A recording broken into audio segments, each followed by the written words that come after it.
Welcome to the How to Be Awesome at Your Job podcast, the show where brilliant professionals share how to sharpen the universal skills required to flourish at work. Enjoy more career fun, wins, meaning, and money with your host, Pete Makaitis. Hello, and thanks so much for joining us here for episode 635 with Dr. Timoth Clark. You may have heard a smidge or two about psychological safety. Well, Tim brings the goods, especially in terms of highlighting specific behaviors to do or not do that boost that psychological safety and just why that matters so much. So you'll learn 1, how to combat the culture of fear, 2, why to encourage intellectual friction, and 3, tips that boost your credibility at work. So if you want to check out the show notes or the transcript or the links to items we've referenced, do drop on by awesomeatyourjob.com/ep635 or click the link right there in the show notes and you can access the goods that way. While you're at awesomeatyourjob.com, I recommend you check out the Gold Nugget email list, which provides summary insights from Tim and all the guests who've gone before him in quick, bite-sized tidbits you can read in about 3 minutes. Now, here's Tim's story. Dr. Timoth Clark ranks as a global authority in the fields of senior executive development, strategy acceleration, and organizational change. He's the author of 5 books and more than 150 articles on leadership, change, strategy, human capital, culture, and employee engagement. He's a highly sought-after advisor, coach, and facilitator to CEOs and senior leadership teams. He has worked with leading organizations around the world. Big thanks to Tim for sharing his wisdom with us, and big thanks to our sponsors. Check them out. One sponsor to check out is Storyworth. Whenever I'm thinking about meaningful Father's Day gifts, Storyworth leaps to mind. Storyworth helps you preserve precious memories and stories from your father for years to come. Each week, Storyworth emails your loved ones a thought-provoking question that you get to help pick, such as, what's the bravest thing you've ever done? I personally love the prompt so much that I have refreshed Storyworth's questions page many times looking for more. Storyworth makes the writing process super quick and easy. All your loved one needs to do is respond to that email with a story, and then you get a quick copy of that. And after a year of this fun, Storyworth compiles your loved one's stories and photos into a beautiful keepsake hardcover book that you'll be able to share and revisit for generations to come. Families love Storyworth so much, they've got 25,000 5-star reviews on Trustpilot and have millions of stories preserved. So give all the fathers in your life a unique, heartfelt gift they'll all cherish for years. Storyworth. Right now, you can save $10 on your first purchase when you go to storyworth.com/awesome. That's storyworth.com/awesome to save $10 on your first purchase. One sponsor to check out is Harvard Business Review. This brilliant magazine, published at hbr.org, is the leading destination for smart management thinking. Fun fact, HBR has been mentioned in 108 episodes of the show. That's because HBR has great stuff that comes up often. They've got explainer videos, podcasts, real-world case studies, and much more. I think of HBR each night that I put on my special orange glasses. Their article, Will Blue Light Glasses Improve Your Sleep?, revealed that those who wore them reported better sleep and a 7% improvement in work performance as compared to those who wore the sham glasses. So I cite HBR anytime anyone tells me that I look silly wearing them. Now, much of HBR's content is available for free when you sign up at their site. Subscriptions that get you unlimited content cost $10 a month. If you visit hbr.org/subscriptions and enter the promo code AWESOME, you can save 10% off of that subscription. Again, to save 10% off of your HBR subscription, go to www.hbr.org/subscriptions and enter the promo code AWESOME. And big thanks to our sponsor, Acorns. Acorns makes it easy to start automatically saving and investing for your future. You don't need a lot of money or expertise to invest with Acorns. In fact, you can get started with just your spare change. Acorns recommends an expert-built portfolio that fits you and your money goals, then automatically invests your money for you. NerdWallet.com, whom I love on these sorts of matters, gives Acorns a whopping 4.7 stars and says, quote, if you want to make the most of your spare change, there's no better place to do that than Acorns. Head to acorns.com/awesome or download the Acorns app to start saving and investing for your future today. And we got a legal disclaimer here. It may not be representative of all clients. Tier 1 compensation provided. Compensation provides an incentive to positively promote Acorns. View important disclosures at acorns.com/awesome. Investing involves risk, including the loss of principal. Please consider your objectives, risk tolerance, and Acorns' fees before investing. Acorns Advisors LLC, Acorns, is an SEC-registered investment advisor. Brokerage services are provided to clients of Acorns by Acorns Securities LLC, member FINRA/SIPC. For more information, visit acorns.com. Now, here's Tim. Tim, thanks for joining us here on the How to Be Awesome at Your Job podcast. Thanks, Pete. Thanks for having me. Well, I'm so excited to dig into your wisdom. First, could you tell us about your experience growing up with the Navajo? That's kind of interesting. It's kind of a unique thing, isn't it? Yeah. So I spent my early boyhood in southern Colorado, kind of in the Durango area. And the reason that we were there is that my dad, out of college, he took a job as a teacher among the Navajo. And so I kind of grew up with them, which is, you may know, or some of your listeners may know, it's a big tribe. It's the second largest tribe next to the Cherokee. And yet, as a child, I mean, that was pretty natural, normal environment for me. I didn't know anything different, but it turned out that became kind of a defining experience in my life as it relates to differences and inclusion and things like that. Well, we're going to talk about some of that when it comes to psychological safety. First, can you define that term and tell us why it matters? Sure. So psychological safety, I can define in 5 words. It means an environment of rewarded vulnerability. Well done. So think about that. You're in any social environment, social collective, organization. Do you feel that if you're vulnerable in some way, that's going to be rewarded or punished? That's the difference. That's really what we're talking about. All right. Well, so that sounds like a pleasant thing to have. Can you share some of the hardest hitting research that really shows that that's important for teams? Like, what do we have to gain or lose when we have it or don't have it? And if you could put some numbers to it, that'd be awesome. Yeah. So the difference between having it, Pete, and not having it is profound. Think about it as if you're a player on a team. You're playing offense or defense. If you're playing defense, then what that means is that you're managing personal risk. You're in a mode of loss prevention, self-preservation. And so you're taking a certain amount of your productive capacity and you're using it to protect yourself. So that means that you're going to offer a survival response instead of a performance response. If the psychological safety is there, if you feel safe in that environment, then you're going to offer a performance response, which is a very, very different thing. So the difference is profound. And what that translates into is productivity. It translates into innovation. It translates into business impact. So that's kind of a short way of describing the difference. Mm-hmm. And I suppose there's a whole continuum associated with, it's not just binary. Yep, psychologically safe, or nope, not psychologically safe. But I imagine there's kind of like tiers, levels, or a gradient there. And so I guess one story that comes to mind for me is I remember one of my first jobs, I was an intern, and my buddy Dan and we kept writing emails that somehow seemed to like tick people off or offend them accidentally without us intending to. And so we would spend a fair bit of time doing what we joked around, we called it PCS, Political Consulting Solutions. And we're just like, hey, could you read this email and see every way that you could conceivably take it the wrong way and help me change my words so that I don't do that? And so we spent a fair bit of time doing this. And I guess we're kind of newer to the professional workforce, and maybe some of that is a skill you need.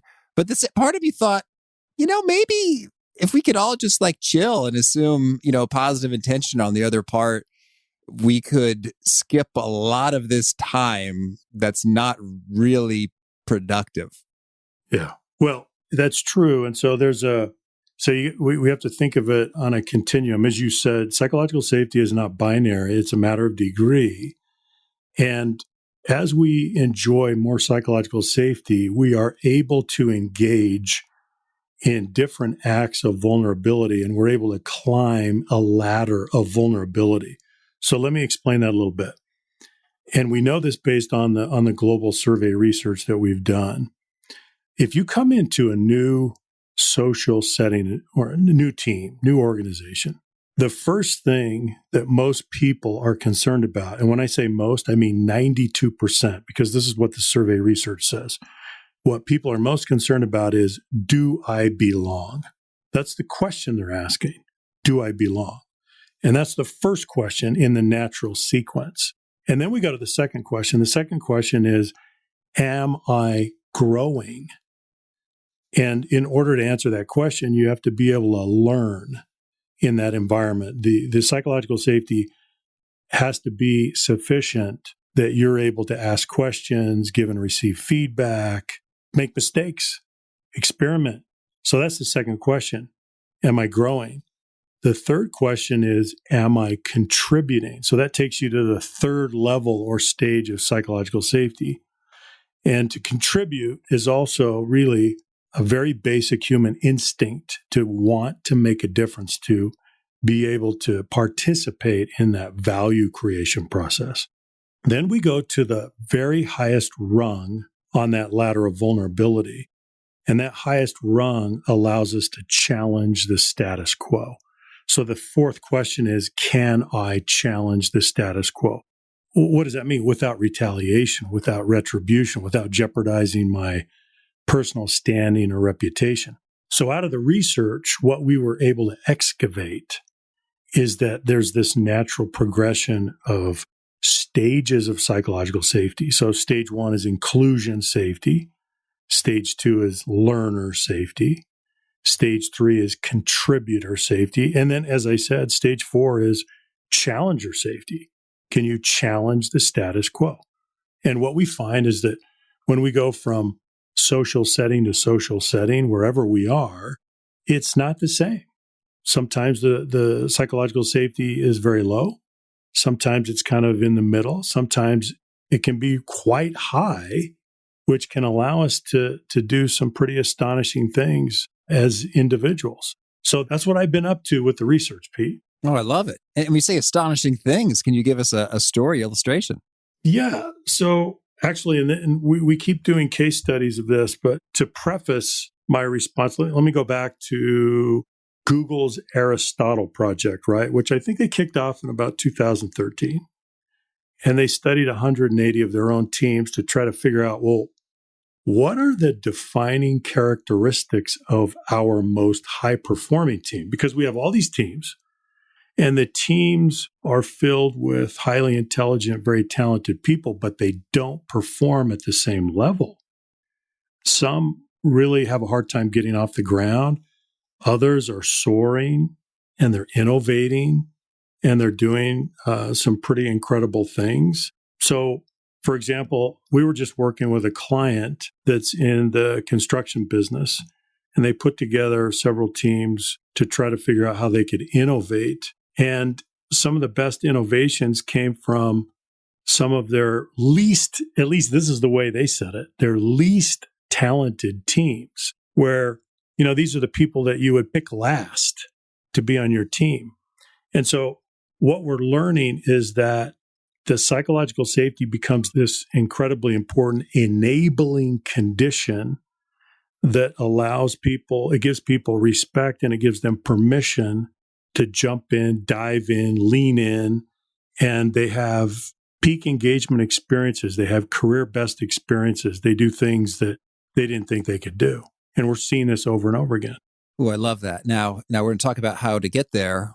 Although I think some maybe hard-nosed folks would perhaps suggest, oh, Tim, I mean, come on, don't we just need to have a thick skin and just put it out there and, make it happen? I imagine it's not so simple. No, it's not. In fact, Pete, one of the case studies that I give in the book that illustrates this point is that in the United States, at least, a student drops out of high school every 26 seconds. Now, that's a tragedy, but what is even more illuminating about it is that the research shows that most of these students, the vast majority of these students, barring some legitimate learning disability, they can do the work. The reason they dropped out of school is because they didn't have the support, they didn't have the encouragement, they lost confidence, and they called it quits. So What we know about learning is that it is both intellectual and emotional. You cannot separate those two tracks. And so if you just say, oh, you just need to have a thick skin, well, do you think that is really all that different in adults, in professionals who are in the workplace? They learn very, very quickly that if they challenge the status quo and they get their heads chopped off, they're not going to do it anymore. They will retreat and recoil into a mode of personal risk management, because what happens is that if the psychological safety is not there, if you're in a fear-based organization or a fear-based team, the fear triggers what we call the self-censoring instinct. And we all have one. And if that self-censoring instinct is triggered or activated by the behavior of other people, we catch on pretty quickly. And so then we self-censor. We do not contribute all that we are capable of contributing. And that is a universal pattern across demographics, across cultures, across nations. So does it matter? Oh, it matters. Think about the unintended consequences of how it matters when it relates to productivity, innovation, overall performance. Yeah, it matters. All right. And maybe you could clear up a misconception. I have heard or internalized somewhere that psychological safety may alternatively be defined as something like the ability to express what you really think without fear of reprisal. Yeah. And that's I see a Venn diagram in my mind's eye. There's a good overlap with your definition, but also it's different. So could you lay it on there? Is there a distinction there? And I imagine there's some form kind of ground rules and like, well, you can't say anything. True. But I don't know, is it maybe like 97% of things are acceptable, barring just wildly inappropriate, offensive, aggressive comments. So how do you think about that? Yeah, so the way that I think about that is that, first of all, let's go back to psychological safety as a function of two things. It's a function of respect and permission. And so we have to maintain, in order to maintain high levels of psychological safety, we have to maintain high levels of respect and permission. So what that means is that we patrol the boundaries of respect when we are engaged in dialogue and discussion. So what that means is, as a practical matter, if you're a member of a team and we are debating issues and we're trying to solve problems and we're trying to figure out solutions, we do need a high level of intellectual friction. We do need creative abrasion and constructive dissent. We do need hard-hitting dialogue. The only way you're going to maintain that, however, is that you have to manage the social friction down. So the intellectual friction has to go very high, but the social friction has to stay very low. The only way you can do that is by maintaining respect interpersonally. So what does that mean? That means personal attacks are off limits. And we're going to be careful about what we're saying. Now, we're not going to coddle each other, right? We need a high tolerance for candor, and we need to debate issues on their merits. But we're not going to attack people personally. We're not going to demean or belittle or marginalize or embarrass. If we move into that kind of behavior, then it shuts down our intellectual friction, and we're not able to make the breakthroughs that we need. So we have to manage the respect and the civility in that dialogue. Okay. Well, so let's zoom into maybe some particular interactions and how they can be conducted optimally. I'm thinking, let's just say someone says something that you find frustrating in the sense of, I don't know, for any number of reasons. I don't know. We've been over this a dozen times before. Yeah. You fill in the blank. And so, I mean, what you've laid out there in terms of things that are out of bounds, I could see like you're not going to demean or, shout or whatever. But I think it's quite possible that we could have some nonverbal cues that can be tricky in terms of like our vocal inflection or like a sigh. How do we play that game? You've got emotional reactions to stuff people say. Yeah. And they can pick up on those and not feel so safe afterwards. What do we do? Well, I think that's true. And so it's not just verbal. It's, as you say, it's the nonverbal. Take, for example, think about all of us who are working virtually during the pandemic. We're working with a distributed workforce. We're on some kind of virtual platform. And so our interactions, so I see you from the shoulders up. And what am I relying on? I'm relying on some gestures. I'm relying on your facial expressions. I'm relying on your vocal characteristics. It's okay to be frustrated. It's okay to be human that way because that communicates some very important things. But it crosses a line when it becomes disparaging, right? When I'm rolling my eyes, when I'm being dismissive of what you're saying. So there's a line there of respect and of acknowledgement for what you're saying, even though I may vehemently disagree. And we need to be able to have that discussion on the merits. But again, I still think I think the whole key is that you're maintaining the civility and the respect, and you're having marvelous disagreements at the same time. Can you do that? Yeah, you can do it, but it takes practice. It takes practice. Marvelous disagreements is a great turn of a phrase. Thank you. And then how do we do that practice? Like what does that look like when we are trying to build those skills? Yeah, that's a great question, Pete. So what we did is our research team, we put together what we call a behavioral guide. And we identified very concrete behaviors that are associated with each of the 4 stages of psychological safety. Let me give you some very concrete examples. So, for example, with stage 1, inclusion safety, it's very important that you learn people's names, you learn how to pronounce them, and you use people's names. Now, that's very, very simple. Here's another one. And this one is backed up by research that's come out of the MIT Human Dynamics Lab.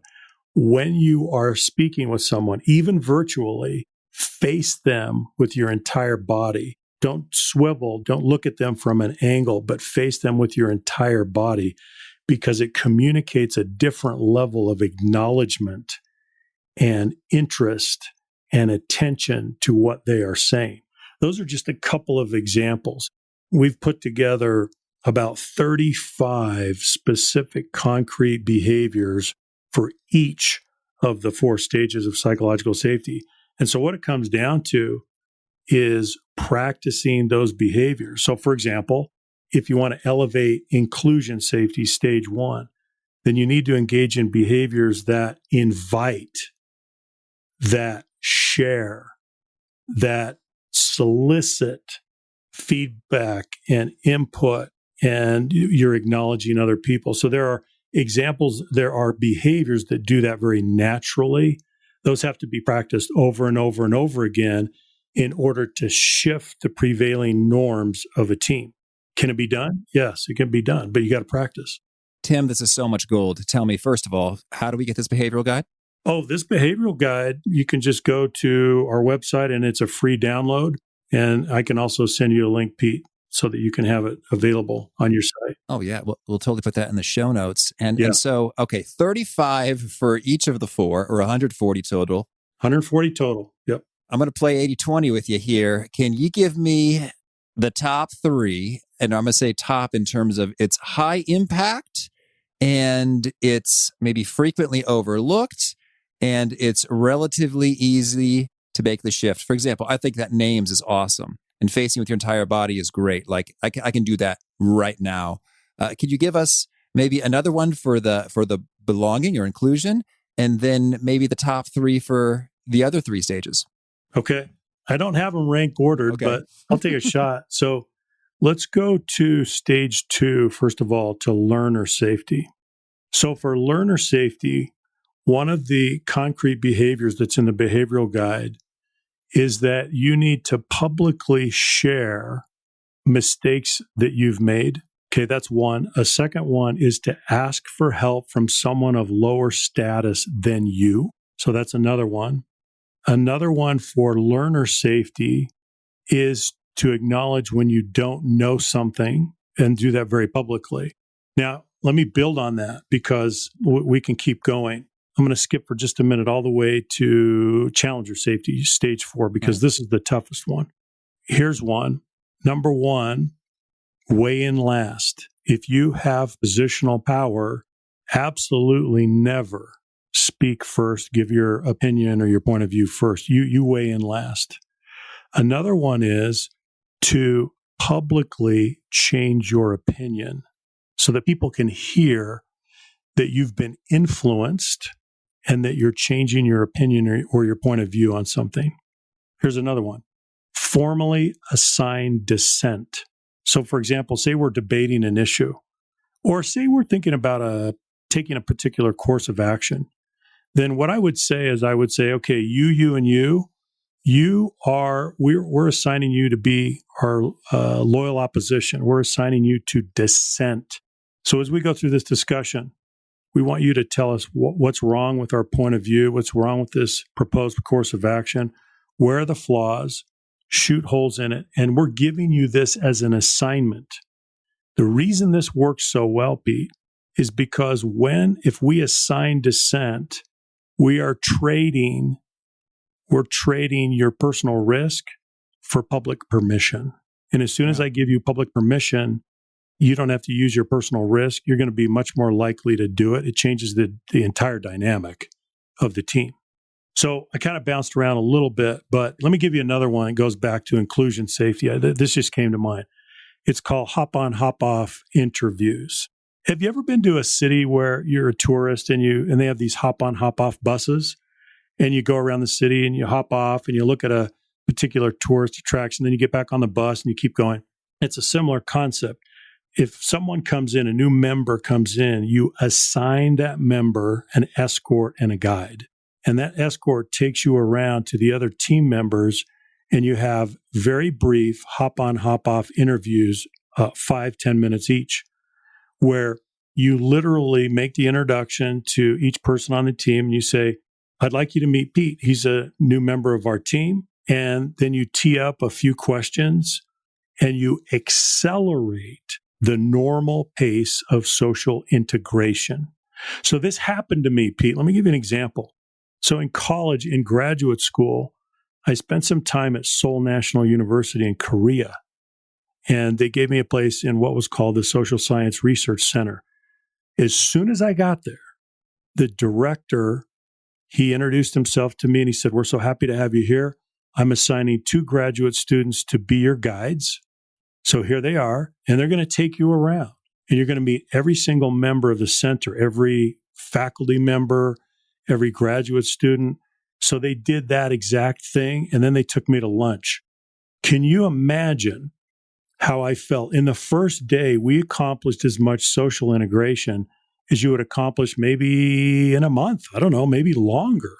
So what we're saying is that there are these very concrete behaviors that accelerate and they elevate the psychological safety, and they absolutely work. Those are just some examples. Yeah, that's so good. Now let's see. Do we get some for the contributor safety? Contributor safety. Okay, contributor safety. Let's go back to what that means. Contributor safety means that you feel free and able to contribute as a full member of the team to make a difference using your talents and skills and experience and knowledge. So for contributor safety, I would cite, let me see, one example is that what you do as if you're the leader of the team, you talk about the things that you have tried that did not work. So you talk about mistakes very openly, because what happens is, and we know this from research, is that when we're contributing, we're very tentative because, especially if we're new, we don't have the informal permission rights that we would want to have.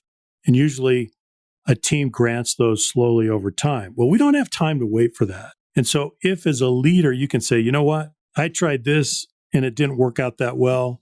I tried this and it was okay. We had a little bit of success. But you're very forthcoming with trying to solicit contribution from the person. So the person is not standing on the sideline, very tentative, very reluctant to dive in. And so you model that, number one. And then number two, you protect that person in the process. So let me give you another one that is a pattern that we see very clearly. So that pattern is for contribution, that you invite contribution, but you provide autonomy with guidance. And the reason is that the more autonomy that I have, the more likely that I'm going to take ownership for something. But then if something goes wrong, you're going to protect me in that process. So there's got to be some reassurance that if I'm venturing out and I'm going to try some things and I'm going to contribute, that I'm going to receive some level of protection in that process. And when you say protection, can you give us a couple examples of what that means in practice? Yeah. So, for example, there is interpersonal protection. Interpersonal protection means that you're protecting me from embarrassment. You're protecting me from demeaning or belittling, or that I might feel humiliated.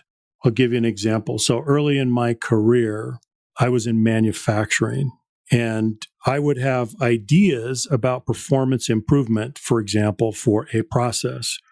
But I didn't want to say anything because I was a rookie and I didn't have permission rights, right? The informal sociocultural permission rights. But I had a manager that could tell, he could just read my body language, and he would say, Tim, I think you've got something to say. I think you've got an idea. And he would coax it out of me. And then I would give the idea, and it may have been a foolish idea, a silly idea, but he would protect me in that process so that nobody else around the table, nobody else on the team would ridicule that idea, even though I was a rookie. So he gave me protection, interpersonal protection in the context of the group dynamics, so that I would do it again, because he wanted me to do it again and again and again. If you get shut down, right, you're not going to do it again. And so how would he verbalize that? Or would he speak to the other teammates, or just continue leading the meeting with affirmation, or like what kind of verbiage is unfolding here? Yeah, it was pretty subtle. He would just say, yeah, I could see where you're coming from. That may have some merit. What do the rest of you guys think about that? Okay. And so just subtle cues, both verbal and nonverbal. Gotcha. Thank you. Well, now I'm curious if, let's say, an individual contributor is in an environment that they say, wow, I want that, and I don't have that psychological safety. Yeah. What could they do? I mean, I guess they could quit, try to find a better environment. But are there any tools in terms of how we run our own brain, or how we might try to advocate, instigate for getting a healthier environment? Yeah. What I would say in response to that question, Pete, would be that if you're an individual contributor, you, by definition, probably don't have positional power.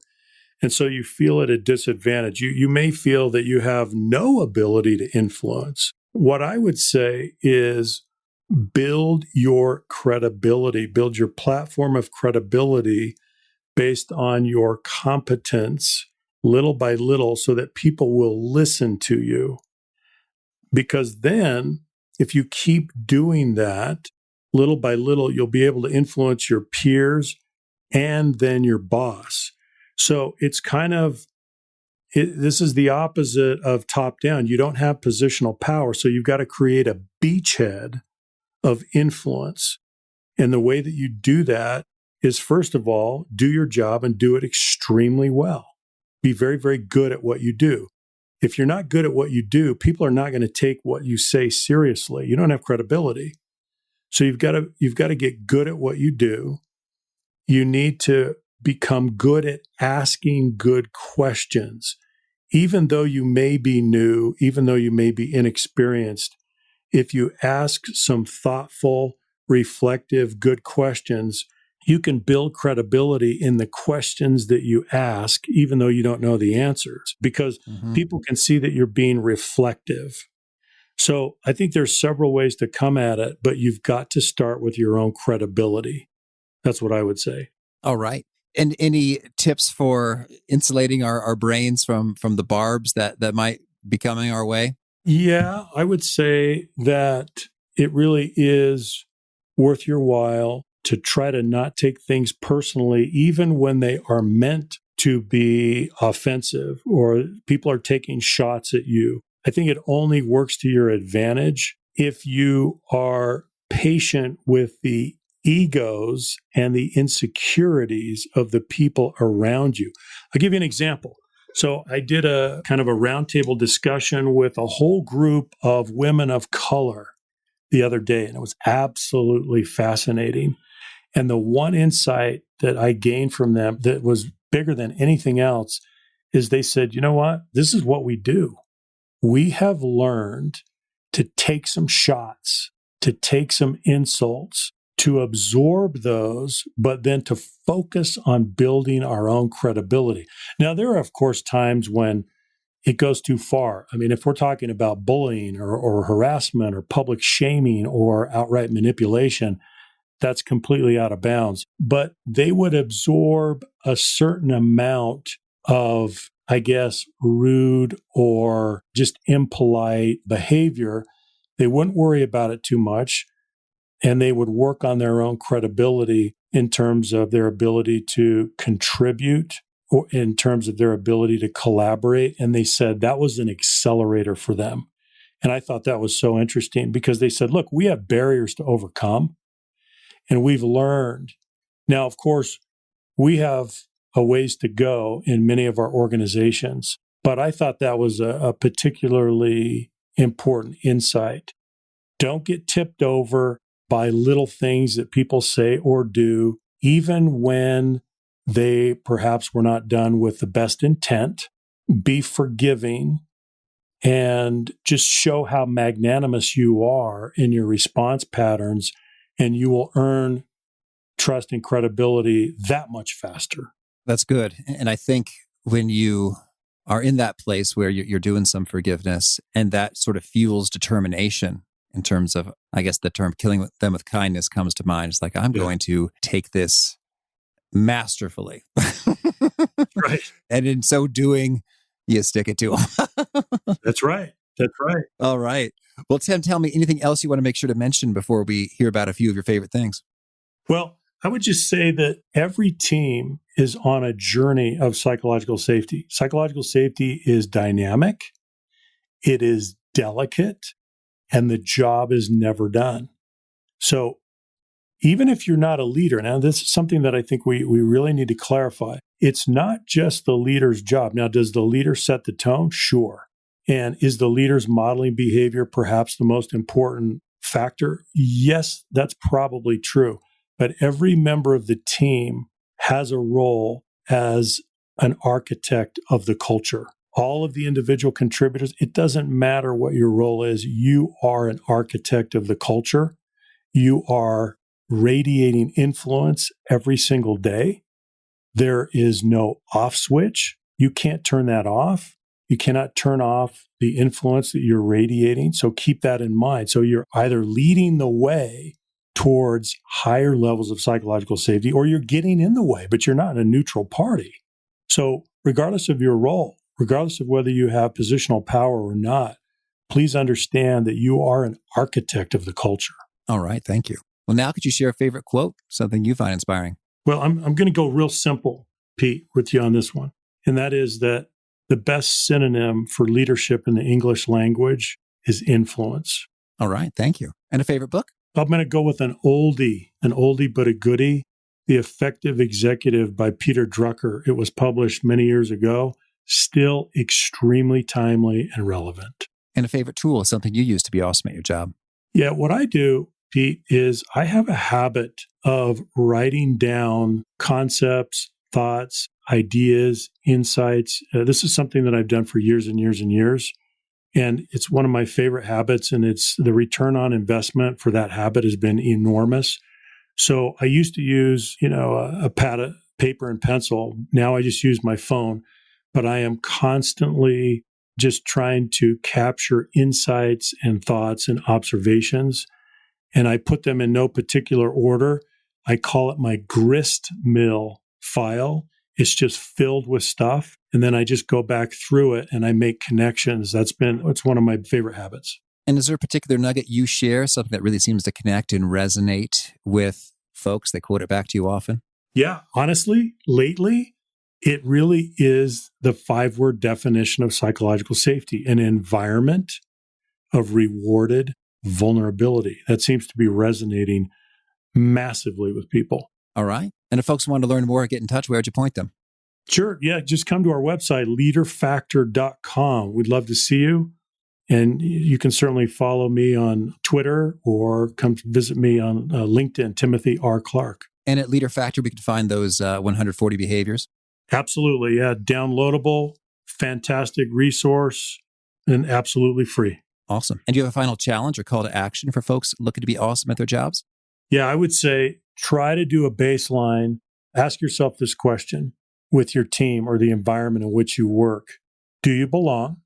Are you growing? Are you contributing? Do you feel free and able to challenge the status quo? Ask those 4 questions to baseline the level of psychological safety on your team. All right. Tim, this has been a treat. Thank you so much. And I wish you many psychologically safe adventures. Thanks, Pete. It's been a pleasure to be with you. I am loving Dr. Timothy Clark's goods when it comes to that behavioral guide in particular. And by the way, we link that in the show notes, and it's so good. You can mosey right on over there, and you can download the guide quickly, and there's a whole bundle of actionable behaviors. And you know how I loves me some actionable behaviors. I also really like that perspective associated with that simple definition of rewarded vulnerability, a culture of rewarded vulnerability. And that gets me thinking about in what ways I may be rewarding and not so rewarding of vulnerability in my communications with others and what I'd like from them. So again, you can find that guide and the goods via awesomeatyourjob.com/EP635. And I hope to catch you next time. And peace. Thanks for listening. To get the most out of the show, we recommend 2 key things. First, check out the extra resources at awesomeatyourjob.com. You can find this episode's transcript and links, as well as the perfect episode for your situation.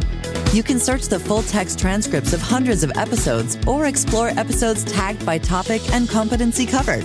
Second, subscribe to the podcast and get future episodes automatically. You can subscribe by telling Siri and several other smartphones and speakers, subscribe to the How to Be Awesome at Your Job podcast, or by tapping subscribe in your podcast player of choice.